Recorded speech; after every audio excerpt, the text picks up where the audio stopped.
Welcome to prime time news. ముందుగా headlines చూద్దాం. పంచాయతీ ఎన్నికలకు తెలంగాణ సర్కార్ సిద్ధం. 10 రోజుల్లో షెడ్యూల్ వచ్చే అవకాశం.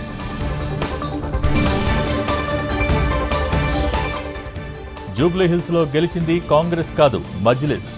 బీసీ రిజర్వేషన్లు తేల్చాకే లోకల్ ఎన్నికలకు వెళ్లాలన్న బీజేపీ. ఫిరాయింపు కేసుపై స్పీకర్కు సుప్రీం డెడ్ లైన్. సభాపతిని కలిసే యోచనలో కడియం, దానం. సౌదీ ప్రమాదంలో 45 మంది హైదరాబాదీలు సజీవ దహనం. ఒకే కుటుంబంలో 18 మంది మక్కాలోనే అంత్యక్రియ.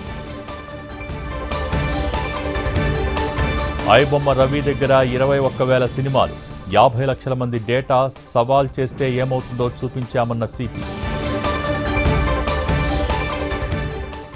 తెలంగాణలో పత్తి కొనుగోళ్లు బంద్, సమస్యను పరిష్కరించాలని అసోసియేషన్ డిమాండ్. ఈ నెల 20న బీహార్ సీఎంగా నితీష్ ప్రమాణ స్వీకారం. ఆర్జేడీని తేజస్వినే నడుపుతారన్న లాలూ ప్రసాద్.